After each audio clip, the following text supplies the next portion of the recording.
Добро вечер во емисијата 360 степени насат. Еве ги темите што ги третираме во ова издание. Роми или турци? Битка за бројки на пописот. Се обидуваат да агитираат до ромските семејства да се попишат како турци. Со векови се знае дека тие се изјасниле како турци, без никаков притисок ние не сме направили. Предизборна слика од две мали општини со многу кандидати за градоначалник. Долнени. Програми ја може да ја направам 1000 и да изам пред народот да ја прочитам тие програми и аплауз да ми дадат. Битно е да тие програми бидат на дело. И македонска каменица. Борба за власт, што да ти кажам. За фотели. Ово е да има избор, не е да е ден, да има што да избираме. Дали менторството од Естонија за дигитализација на земјава ќе има ефект? But we have a good saying which derives from our previous president, who has said that you cannot bribe a computer. That basically says it all. Се надвам дека ова е доволна провокација да останете со нас во следните 50 на минути. Се враќаме за кратко.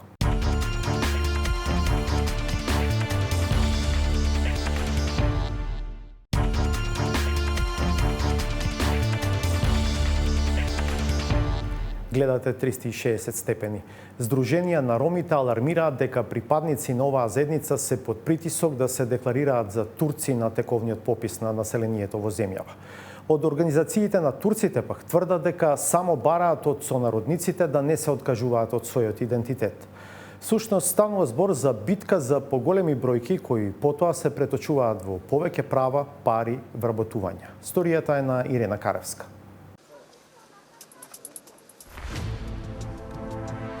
Државниот завод за статистика разреши неколкумина попишувачи поради сомнежи за манипулации со личните податоци на граѓаните. Семејствата што пријавиле одново се попишани, а спорните попишувачи се заменети со нови. Ќе одговараат ли кривично? А тоа има други институции за кои што да тоа го да смети. Реакции за притисоци доаѓаат и од невладиниот сектор, пред се од ромската заедница. Се обидуваат да агитираат до ромските семејства да се попишат како турци. Со векови се знае дека тие се изјасниле како турци, без никаков притисок ние не сме направили. Пописот завршува на 30 септември, односно во четврток. На терен се и попишувачите, но и активисти кои работат со оние кои се уште не се попишале.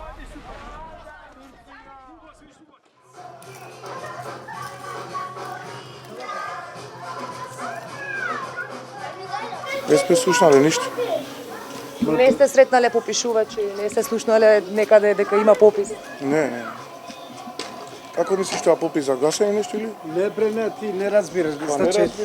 Значи да, бе вчера од оваа страна, сега уште оваа страна ќе доаѓа да прави попис. Најголемата статистичка операција во земјава не им значи многу на голем дел од жителите од Шуто-Оризари, кои имаат други приоритети. Абе, ние слушаме, ама не знам ништо за тоа. Мене ми интересира зошто има минимална пензија.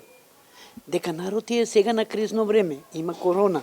Па да ти кажам, пренело тоа ништо не очекувам. Значи све што ќе она да све е лаж. Тоа све се работи на црно иде. Колку ќе кажат они, толку ќе биде. Оние роми што се скептици и одбиваат да се попишат, на терен ги разубедуваат реонските инструктори. Се опатуваме до куќите, т.е. до семејствата од каде што ги одбиват за попис, чисто информативно за да ги прашаме зашто се работи, зашто ги одбиват, зашто не сака да се попишуваат, колку е битно пописот во Република Северна Македонија, да знаеме дека да се преброиме точно во население колку сме и мислам дека после тоа поголем дел веќе прифаќаат, се за сега мислам дека не се доволно информирани. Додека едни граѓани негодуваат, други со гордост соработуваат со попишувачите. Рома се нагар? Да, ние тука сме родени, тука старееме. Битно ни е тоа да знаеме колку население има во Република Македонија. Шаин Рамовски, кој е староседелец во Шутка, верува дека од последниот попис бројот на роми е зголемен најмалку двојно. Во попишувањето гледа шанса за прогрес на неговата заедница. Нормално ќе влијае и у тоа, и у политиката, и во понатамошниот живот. За да се знае колку сме населени луѓето. Одамна немавме попис. Така да многу ми значи. Граѓаните имаат право да побараат лицето кое ги попишува да доаѓа од нивната етничка заедница. Па голем дел од попишувачите во овој реон и самите се жители на Шуто Оризари. Јас сум позитивно изненаден што населението бара легитимација, нели? Јас секогаш имам легитимацијата со мене за да проверат, зашто нели сепак се работи за матичен број и тоа мислам дека треба да се чува многу и многу е добро што населението бара легитимација од мене за да види дали сум јас нели попишувач вистински или не.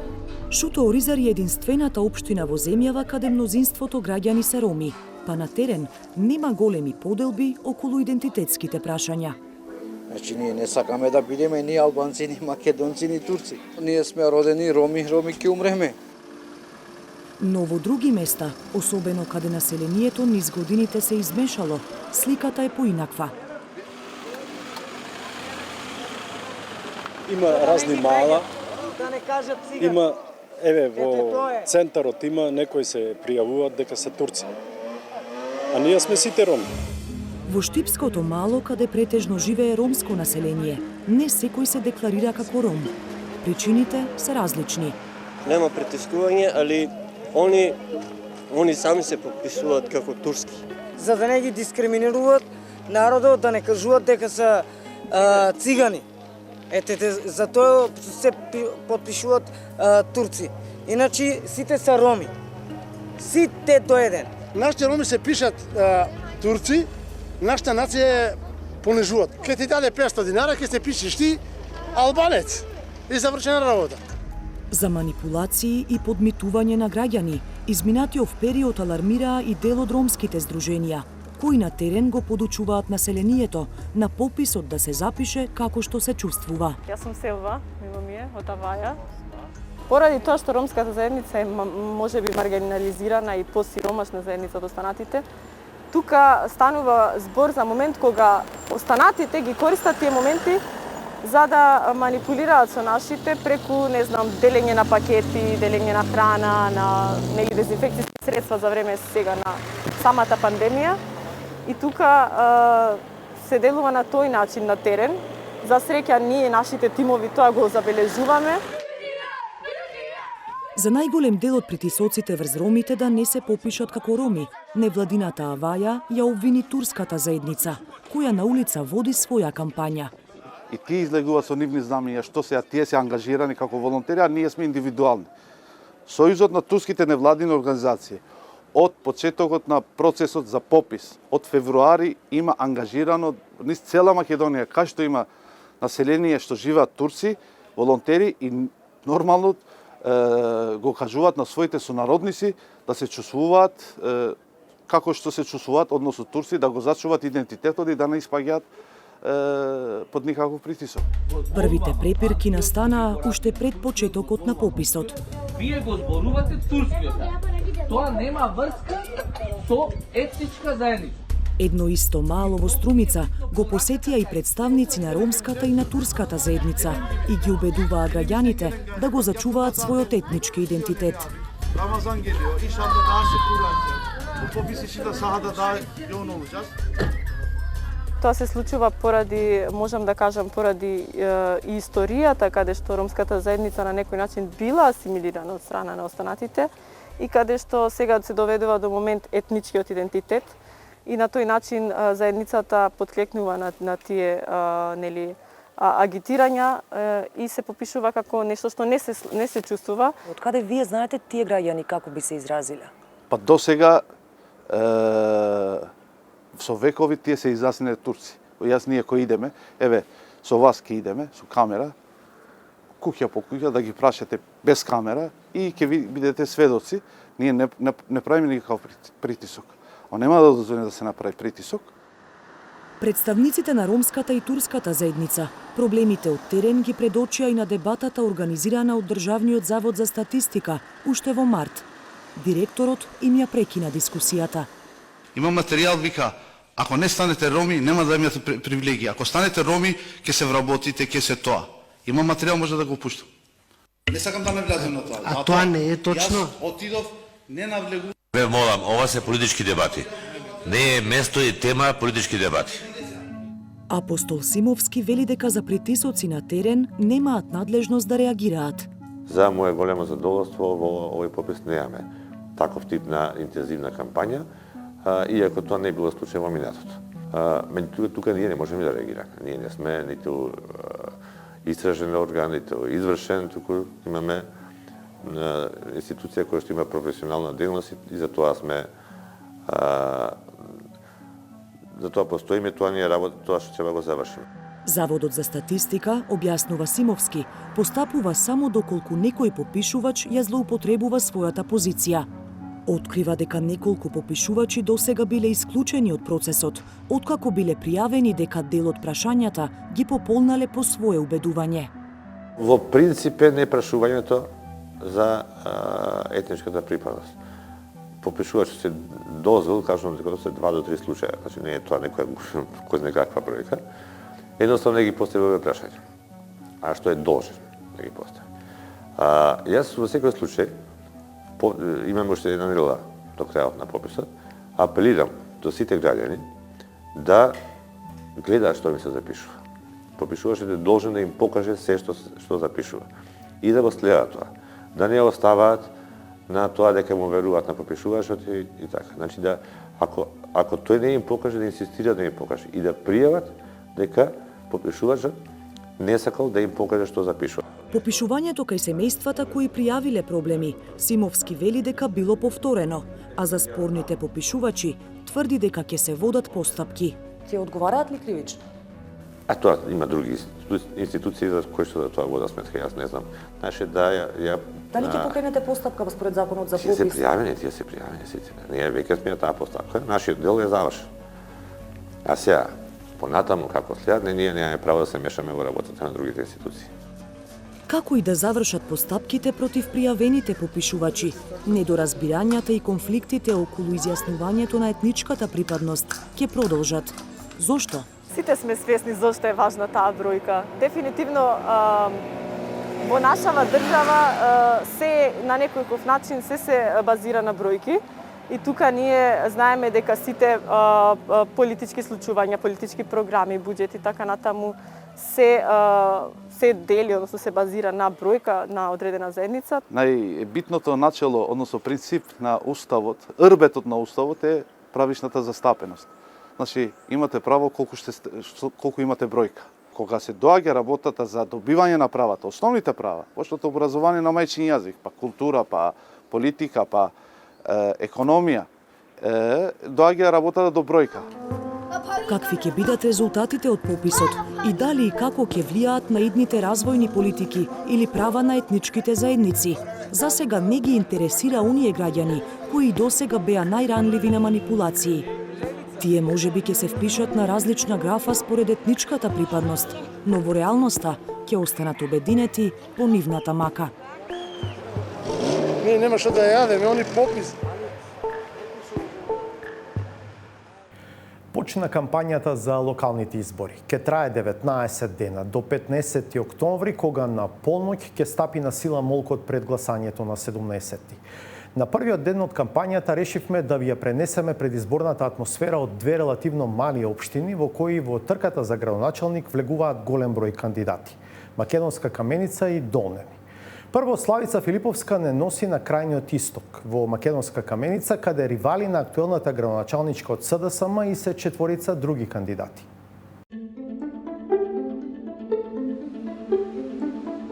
Ова мало рударско катче во Источна Македонија се соочува со феномен во пресрет на изборите закажани за 17 октомври годинава. Општина Македонска Каменица има 6.500 граѓани со право на глас и дури 5 кандидати за градоначалници на предстојните локални избори. Градот го посетивме на пазарен ден. Сакавме да слушнеме од што повеќе каменичани како гледаат на големиот број кандидати за градоначалник во мала општина. Па што знам, секој сака да биде градоначалник, никој не сака да биде работник. Ќе видиме, од тие 5 ќе видиме, еден ќе е. Ги познавате? Познавам ги. Борба за власт, што да ти кажам. За фотели. Зошто толков интерес? Па валда за ние не интереси, они идат за наши. Пар не е така. Нека се борят. Убаво е. Убаво е да има избор, не е да е ден, да има што да избираме. Изборите секогаш успеваат да го окупираат секојдневието, но во него, за обичниот каменичанец, има други поважни работи. Земјоделието не ни врве, оризо нема некоја цена.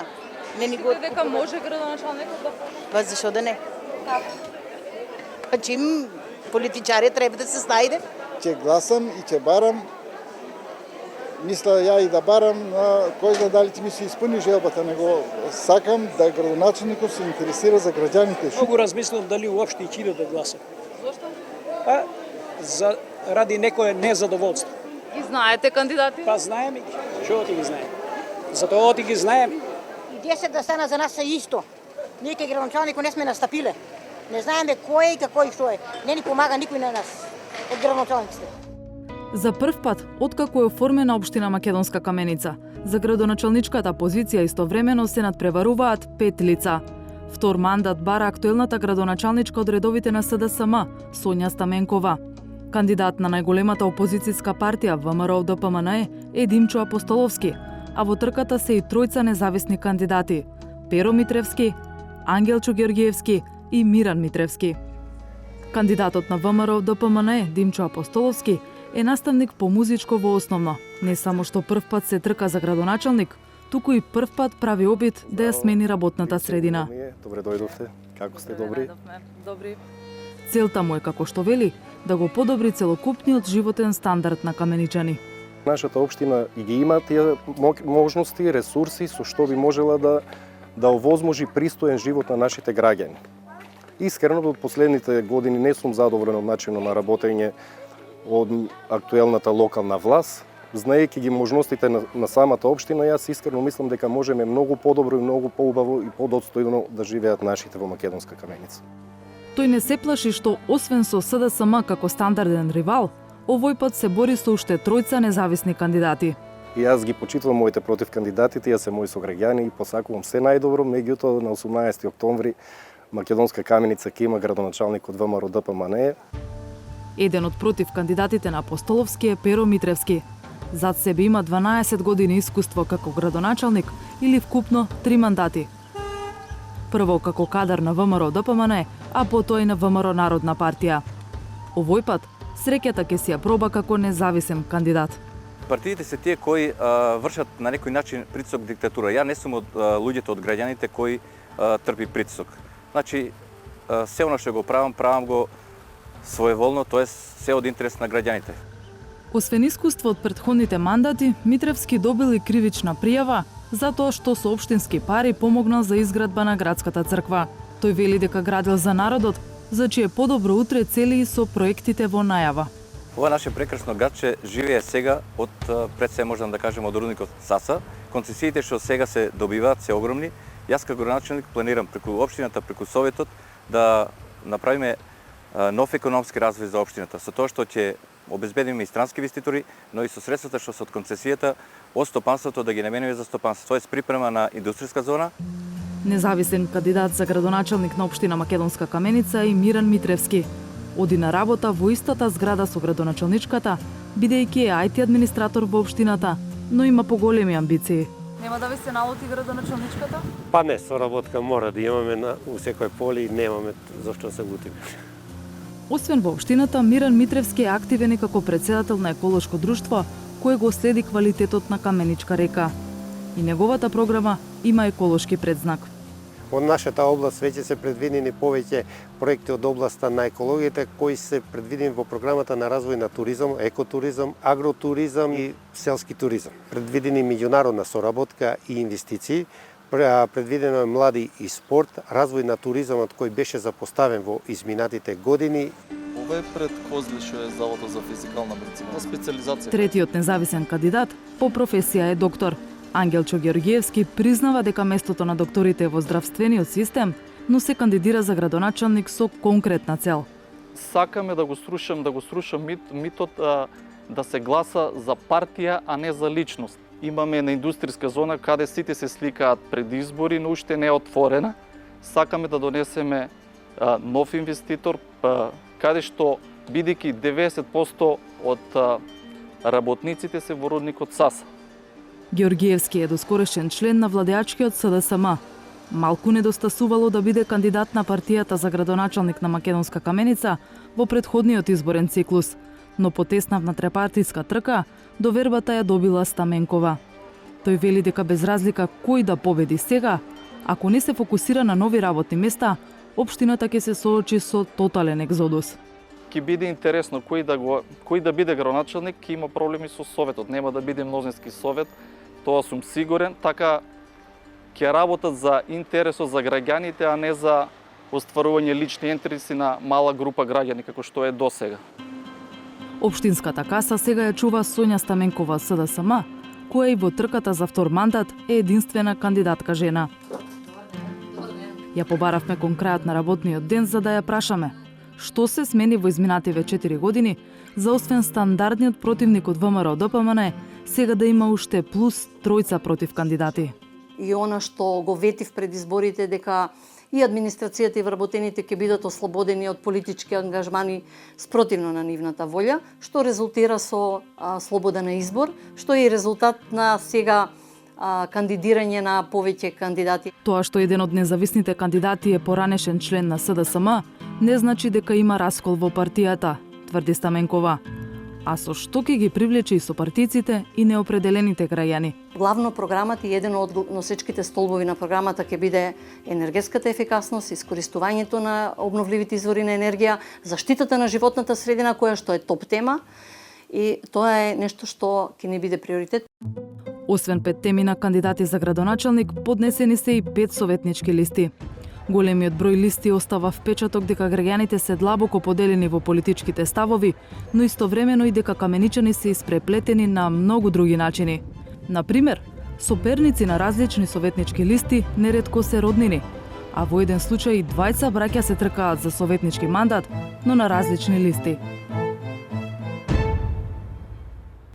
Втората предизборна сторија е од Долнени, општина во централниот дел од земјава во која за градоначалничката функција се борат дури осуммина. Сите мажи и ниеден независен. Дуи која го има актуелниот градоначалник реши да оди со друг кандидат на овие локални избори. Хекура на Кифи. Комуна е Долнени, gjenden ska inferior të Pelagonis. Maqedonia Veriore në miniaturë siç e quajnë disa banor për shkak të përbërjes së saj të përzierje etnike, përbëhet nga 37 fshatra. Nuk ishte e lehtë të gjesh njerëz në rrugët e fshatrit dhe në arat për të folur për fenomenin se në Dolnen, një komunë me më pak se 12.000 votues, në këto zgjedhje ka 8 kandidat për kryetar të komunës. Madje, në fshatin Zhitosh, gjetëm disa banor të cilët po kryenin ritualin e faljes në xhamin lokale. Çfarë pret pikën e zgjedhjeve? Asgjë, ma keq ma mirë. Ma zi. Pse ashtu? Se s'kemi pa hajr, as pi parive, as pi dytive, as pi pjaskuj. Po ç'të presim për zgjedhjeve? Kur gjas presim? Po pa pritni diçka po ma mira. Për ma keq po, për ma mirë jo. Biseduam vetëm me më të moshuarit, sepse të rinj nuk ka shumë. Ata janë njerëz vendit për të punuar. Програми ја може да ја направам 1000 и да излезам пред народот да ја прочитам тие програми и аплауз да ми дадат. Битно е да тие програми бидеа на дело. До сега ги немаше, но? До сега на нуда е. Duhet të zgjidhen të disa djemë me fakultet të merë të ri, jo këto ushtë e vjetër. Këto ushtë e vjetër janë mësohë vetëm me grafit. Matematika thot se në Dolnen ka një kandidat për kryetar komune për 1400 banor, edhe sipas së cilës komuna është rekord në zgjedhje lokale. Asnjëri nuk është kandidat i pavarur dhe të gjithë janë burra. Izet Zejnilović është kandidat i demokratëve, Agim Kera i Besës, Samedin Imeri kandidat i Alternativës, Lado Gligorovski i VMRO DPMNE-s, Admir Ujkanović nga Lidhja Demokratike e Bosnjakëve, Adnan Xhaferoski nga Lidhja Social-Demokrate, Urimi Beski nga Rahat e BDI-s dhe Seat Sadikoski, kandidati i Partisë Demokratike të Turqëve. Izet Zejnilović është pensionist dhe ish punonjës i Ministrisë së Brendshme. Motivi i kandidimit të tij është neglizhimi i vendlinjës së tij dhe premtimi kryesor janë investimet. Imаме села отсечени се скроз од општеството. Има села кои немаат вода за пиење. Во 21. век да живееме во вакви услови. Затоа младите ни бегаат, дури и целосно фамилиите ни си селуваат, Долна ни е празно. Проверете по селата. Се е заминато. Мора да има спас за овој народ. Зенелович, меѓутоа, nuk është i bindur se ka kushte për një garë të drejtë. Народните пари што се одвојуваат за финансирање на кампања на политичките партии, тие средства не се распоредуваат правилно. Односно, 90 и кусур % се доделува на големите партии, остатокот на малите партии. Што сметам дека не е во ред, дека сите исти сме кандидати. Zgjedhje të qeta dhe dinjitoze dëshiron edhe Agim Kera, kandidati i Lëvizjes Besa. Zgjedhjet të kalojnë fair, demokratike, populli të jetë i qetë, populli do të vendosë dhe vetmja zgjedhje të jetë në fund të dalim të gjithë faqebartë, të jena mos ketë përçarje ndërmjet partive dhe ndërmjet popullit. Kera është mësuesi edukatës fizike në shkollën e mesme të Zhitoshës. Premton se nëse fiton, do të rikthejë mirëqenien në komunë. Në pyetjen pse ka kaq shumë kundërkandidat, ai u përgjigj se fajin e kanë kryetarët e mëparshëm. Do me thonë 8 kandidat me të vërtet janë shumë mirë, po kur do të shofish punën e mëparshme, do me thonë edhe vetë populli e ka kërkuar që të ketë doni zgjidhje tjetër.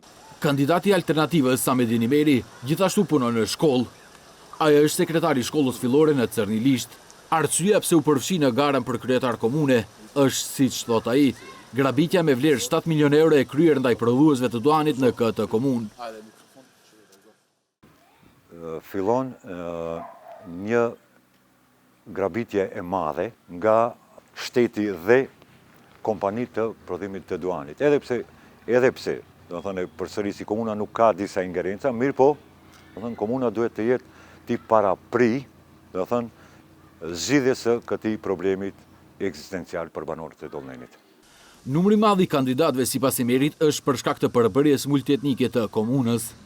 Komuna e Dollnenit është një maqoni në miniaturë, do të thënë këtu janë të gjithë nacionalitetet, pra shqiptarët, maqedonët, turqit, bosnjakët, vllehët, dhe kjo tregon se, do të thënë, kjo është ai indikatori që tregon se, do të thënë, prandaj kemi edhe kaq kandidat, do të thënë, kemi kandidat nga të gjithë nacionalitetet.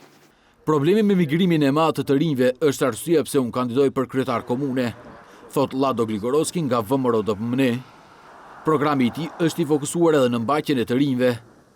Сите мајки без разлика од кој етникуми се плачат по своите чеда, без разлика на македонки, турчинки, албанки, босанки.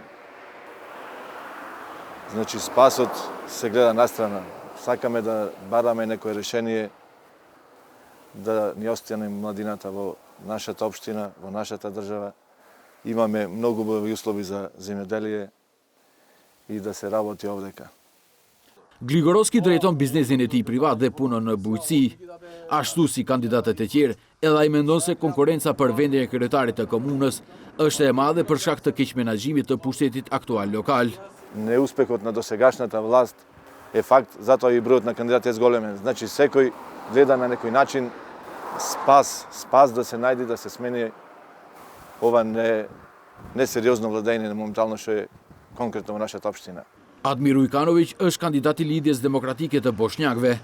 Aktualisht, ai është drejtori i zyrës për afirmimin dhe promovimin e kulturës të pjesëtarëve të komuniteteve në vend. Motivi kryesor për të hyrë në garë për një pozicion të ri, thot ai, është të kontribuojë në zhvillimin e komunës. Ние имаме изготвена програма која што ќе биде достапна за некое време, која ќе започне предизборната кампања и тука ќе можат сите, односно и жителите и граѓаните на Република Северна Македонија да се информираат за се она што ние би го направиле. Тука има голем спектар, значи кој што ги засега сите возрасти и за секој граѓанин. Përkundër numrit të madh të kandidatëve, Ujkanović pret një rezultat të mirë. Тоа е веќе прашање можеби повеќе за аналитичарите, политичките аналитичари. Не знам дали ќе може некој од кандидатите точно да одговори на ова прашање, но сите се надеваме на добар резултат. Adnan Xhafirovski, ish drejtori i drejtorisë për mbrojtje dhe shpëtim, tani është kandidat për kryetar nga radhët e Lidhjes Social-Demokrate. Edhe ai thot se ka hyrë në garë për shkak të shkatërimit sistematik të kësaj komune në 20 vitet e fundit.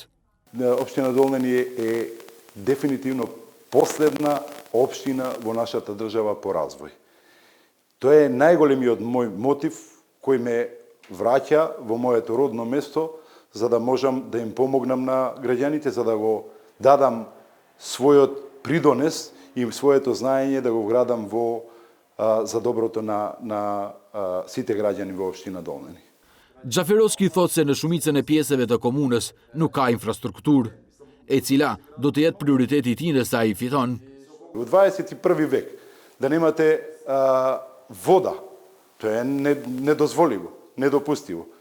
Затоа кажувам, една од работите, значи за да можеме да почнеме со развој, ние мораме инфраструктурно да ја средиме општина Долнени. Без инфраструктура, без средена инфраструктура, само можеме да си го лажиме паметот дека може да тргнеме во развој на општината. Komuna e Dolnenit aktualisht udhëhiqet nga Xhemil Qamili, kuadër i partnerit të koalicionit të Lidhjes Social-Demokrate në qeveri, BDI-s. Integristët megjithatë vendosën të kandidojnë një person tjetër, Urim Ibeskin, një punonjës i komunës.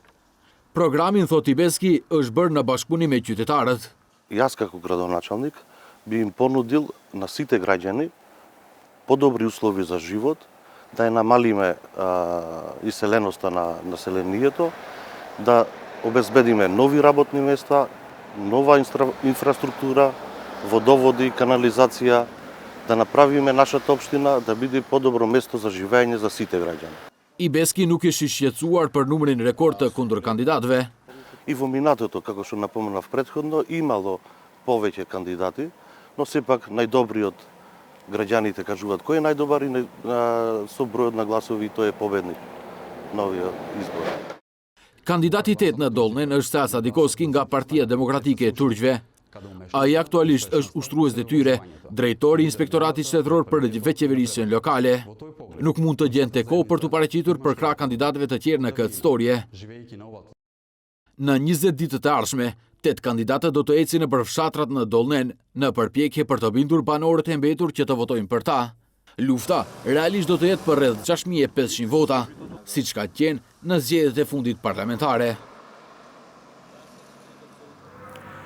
Експерти од Естонија ќе и помагаат на Северна Македонија да спроведе соодветна дигитализација, што треба да резултира не само со полесно достапни јавни услуги за граѓаните, туку и со враќање на довербата во институциите и намалување на корупцијата. Проектот, финансиран од Соединетите Американски држави и од Естонија, кој во земјава ќе се спроведува преку владиниот секретаријат за европски прашања, беше промовиран во петокот и ќе трае најмалку 18 месеци.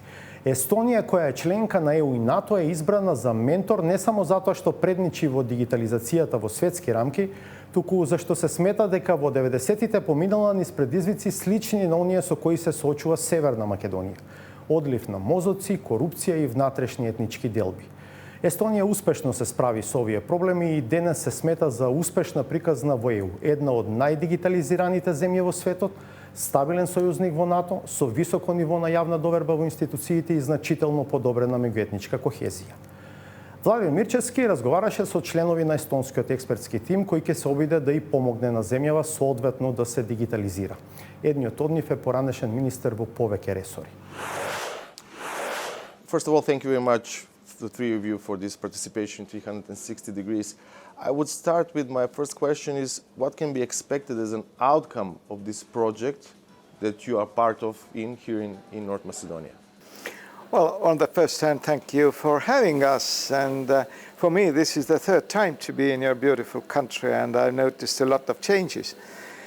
As a former politician of Estonia, it fascinates me how quickly this society is being developed. And well, our mission here is to promote the idea of e-governance and e-society, which has been a success for Estonia. So what will be the outcome? This is too early to say, but at least we are doing our best in order to tell you the expertise and the experience of the Estonian side in this field.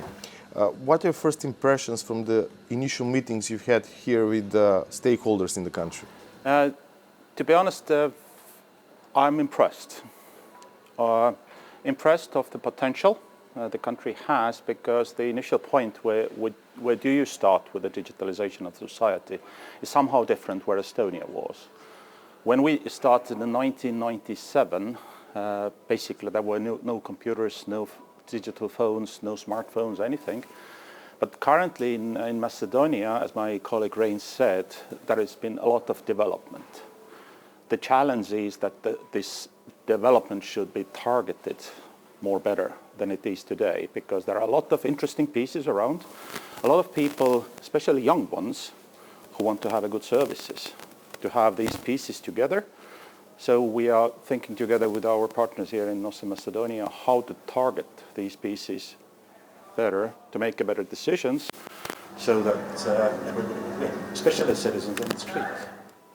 What are the pillars, the key preconditions for the process to succeed, and how long will have to take to see the first results? This is the million-dollar question, because you can't show results in 3 or 4 years. It's a long-term policy with long-term results. So digitalization, about what the European Union is debating at this moment, it's not an issue of the government only, it's an issue for the whole society, and especially the private sector. So the question is how to bring private businesses, NGOs and the government behind one table, making joint decisions and pushing the item through jointly. This is actually the key here. So, and you can see results, the first results, to come extremely quickly, but the social results, which really shows the transformation of the society, well, you can see them in 5-7 years, according to the Estonian experience. Definitely, you can speed processes up, but you never know. According to your experience, what is the hardest piece of the puzzle? Well, this is namely how to bring private businesses and government administration behind one table, and also share the burden. Not only like making public relations offensives, but it's also the matter of sharing the financial burden. It's very difficult to do everything only by using taxpayers' money, so businesses should be brought on board. I would go with a more practical question, practical issue. According to the Transparency International Corruption Index, Estonia is ranked as, I think, 17th country compared to 111th place of North Macedonia. So the question is, how much digitalization helped improve things in Estonia in this sector? Very much, even though the digitalization was not implemented to fight the corruption directly, because digitalization was about services. And if services are corrupted, you cannot provide good services. That is clear, so everybody understands it. But we have a good saying which derives from our previous president, who has said that you cannot bribe a computer. That basically says it all. Estonia is champion of digitalization and e-governance, while North Macedonia is, let's say, as an example for these upcoming local elections, for the first time will use fingerprint biometrical identification. I assume that this, from your point of view, looks a bit rudimentary. Can you just explain us how do elections look like in Estonia? Yes, first of all, I must say that one of the cornerstones of Estonia's digital economy is our digital ID. And this is where most of the different e-solutions and services are based on. And it is true that during the last elections, parliamentary ones in 2019, almost 50% of Estonians voted online. And this means that you need the ID card and the computer to state your choice, and you do not have to leave home. This also gave a possibility for the Estonians who are temporarily or living for a longer time abroad also to vote, and it also has increased a lot the participation in voting. So it takes a couple of minutes. And is this ID card that you're talking about, is this going to be a part of your project that you are implementing here in North Macedonia? Well, it's difficult to say because there are multiple technical solutions for EID. The question is what is suitable for the society. It can be an ID card, it can be a mobile phone, it can be a device. We shouldn't stick on one word, which is ID card. There are different choices, but it has to be understandable and cheap enough for everyone to use it. Thank you very much for your time. Thank you. Тука правим уште една пауза по која ќе ја видиме саботажата.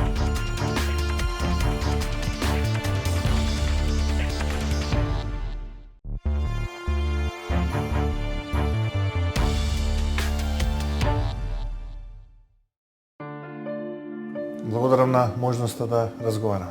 Благодарам на поканата, задоволство ми е да бидам ваш гост. И доста се вртевме во круг сите овие 30 години. Ние ниту сме најпаметните, ниту знаеме се. Значи ние сме тотално неспособни. Аз ви кажам, цела администрација така. Тие луѓе комплетно се луѓе кои што се неспособни. Не е било лесно и во минатото. Јасно, ве разбирам, но повторно споредуваме работи што се неспоредливи. Никој не бил искрен со наша Македонија низ вековите. Ја лично, додека функционирам политички, нема да се смирам. Секој пат била некоја друга земја, друга нација намерачена на нашата. Изговорот ни е Бугарија, не е изговор од Бугарија. Не е изговор од Бугарија. Јас правам се за да биде така. Овие 4 години дадов и повеќе од тоа што можам како човек да го дадам, често пати ценам дека се надминував и себе си. Но дефинитивно, она што сакам да го кажам, дека... Да, Даниела треба да ја поканите. Да. А тоа е за мене убавина. Овие другите многу се плашат и нозет им се тресе. Сакам да ми се дига телефон. Јас би сакал, не знам, Кристијано Роналдо да игра за некој македонски клуб фудбал, ама не може да игра, така. За мене, ако прашате дали ова фер или не фер. Треба да судуваме големи работи. Ако јас секој пат отворено зборам тоа што го мислам. Работите кај нас секогаш остануваат недоречени. Не се работи за слухот овде, тама работа. Многумина сакаат некој патот да им го покаже кој не мината. Треба да се обидете да ги сватите нив, како што и они мора да ве сватат вас. И со овие локални избори јас можам да кажам дека заврши буквално реформата во ВМРО ДПМН. Не ќе да е баш најдемократски начин. Во право сте. Јас тоа само така го сватив. Апсолутно ја се служувам со вас. Стварно имавме добри кандидати. Тоа се све стари кадри кои што не се свежи. Денеска е слобода, луѓето коментираат тоа што мислат. Јас сум човек кој што секогаш гази на цврста подлога, не гази на трула даска. И по големото семејство знаете како кога гледате вашето семејство заедно со првите братучеди. Треба да имате малку повеќе разбирање. Најголемиот дел од нив се измамници. Кога изначувате со Груевски, не се согласувам. Ви имате право. Јас може буквално да се ставам во нивните чевли. Се работи за различни околности, за различни времиња, за различни луѓе. Не е ова случајно што го зборам. Секој пат отворено зборам тоа што го мислам. И доста се вртевме во круг сите овие 30 години. Ние ниту сме најпаметните, ниту знаеме се. Значи ние сме тотално неспособни. Тоа извира од граѓаните. Граѓаните бират политички партии, тие си презимат правото и одговорност. И кога сето тоа ќе го ставите како анализа и кога ќе направите профил, сваќате дека имате победник. Јас тоа само така го сватив. Апсолутно, и тоа мора да се истера до крај. Граѓаните ќе имат убав избор. И со тоа ќе носат одлуки. Благодарам на можноста да разговарам. Фала ви на вас. Со саботажата го завршуваме и ова издание на 360 степени. Ќе се видиме повторно в петок од 22 часот. Пријатно!